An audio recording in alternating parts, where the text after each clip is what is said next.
Hi guys, and welcome back to my channel. My name is Bianca and this channel is all about art, animation and illustration. So today is the first time I pulled from the Happy Fun jar and where I'm using 100 video ideas to help me work through my camera shyness and anxiety and talk about art. But before anything else, I would like to say thank you for all the lovely comments you send about my way, about my latest animation with the 99 in aesthetic. Animating that piece was so much fun and I'm already looking for the next inspiration for a new animation, animatic or fan art. So if you have some ideas, send them my way through the comments below, or head over to my Patreon page where you can exercise your voting power and to decide what I should do next time. So the first little star was number 88. Let's get personal, so let's cut into it. I've always drawing, but I decided to pursue it seriously after an incident in kindergarten, where our group had to draw a previous group event called Farsang. So Farsang is kind of a similar to Halloween expectees during the early winter and springtime, where we put on costumes, dance, sing, bang instruments together and just try to scare away the bad spirits of the winter time and invite in the summer, springtime and the warmth, and also getting some candy and baked goods from the adults. So at that day when this drawing process was going on, I wasn't in the kindergarten for some reason, but the next day when the teacher was about to put up the drawings on the wall, I came back and I asked her to give me some time because I wanted to up on the wall with the other kids' drawings. She gave me 10 minutes and I worked as fast as possible in that little time I could.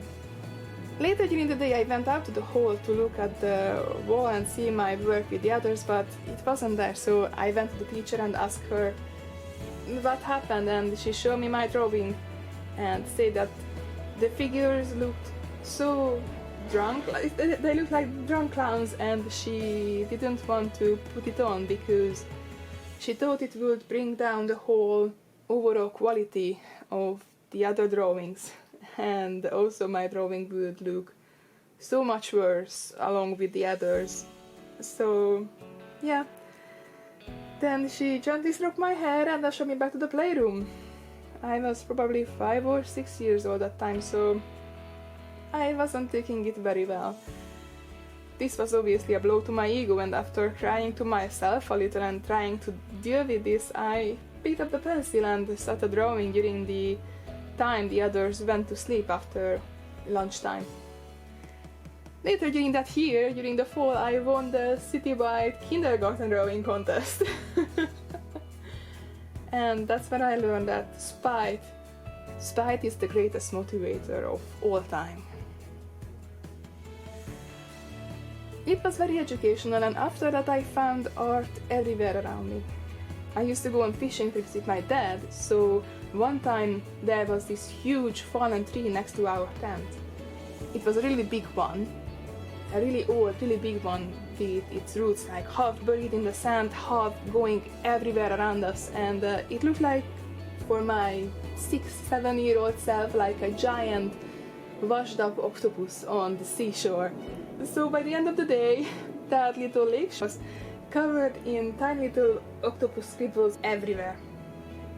During elementary school, I was the star of Pokemon fan arts. It was the early 2000s and we were trading those shiny cards and those plastic coin pieces that you could find in the chips bags. And I got a bunch of commissions from my friends and classmates for drawings of their favorite Pokemons. And of course it was for some of those shiny cards and those plastic collectible pieces, not for money, but it made me so happy nonetheless.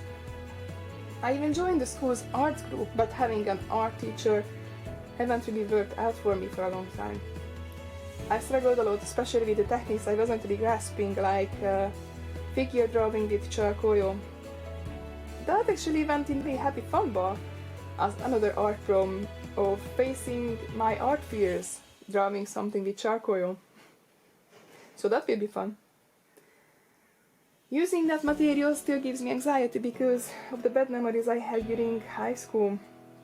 when my piece was always the last one and I was reading art class every single time. So of course it's Murphy's Law that we were only using charcoal for the last 3 semesters. I tried to make it work, but at the end of school I was in a very bad place, both because of my place in the class and also because I just lost a very important family member. At this point I hated drawing so much and was so convinced that I will always be bad at it that I turned in and went into business school instead to earn a diploma in communication and marketing. During that time, nearly after 2 years of turning away from art, was when I picked up the pencil again to escape the economy books. I discovered my love of portrait drawings and met a friend who works as a tattoo artist.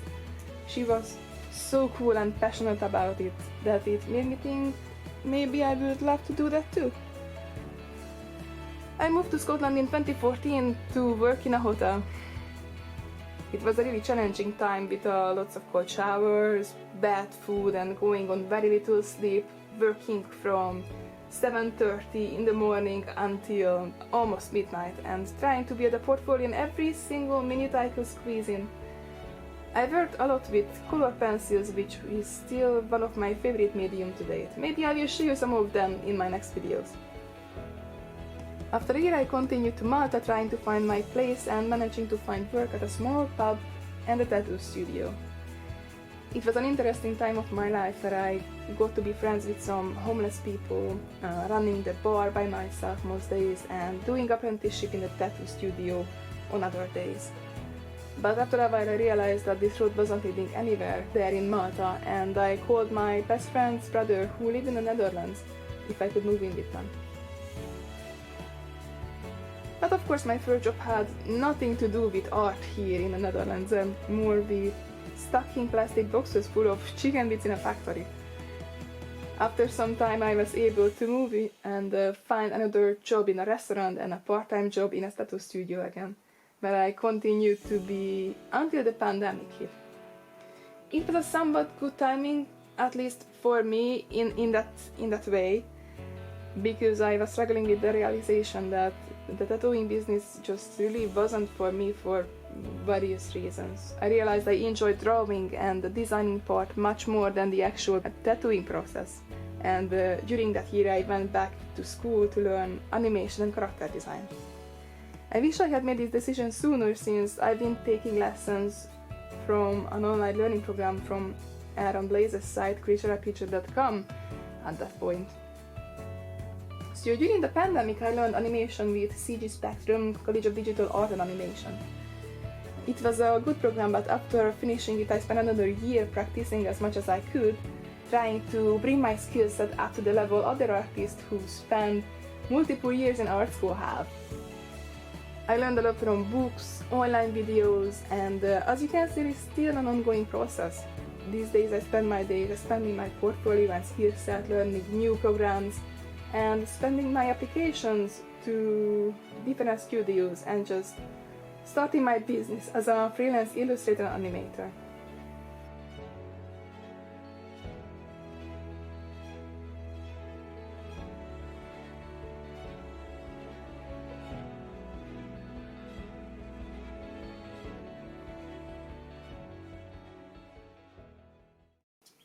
So that's it, folks, my story in a nutshell.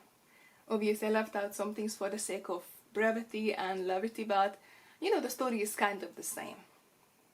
If you like this drawing of Fearne, you can see her finished piece on my Patreon page along with the clean line art version. Speaking of Patreon, I would like to send a big thank you to my first patron, Musetail. Musetail, animation is such a hard job. It's not only a talent or creative, but it's mostly a patience job. These videos that I do sometimes take weeks to finish, from the sketch version to the clean colored line art version. So thank you so much for your patronage. What are your art journey experiences? Do you find yourself pursuing art later in your life? Did you take some side roads along the way?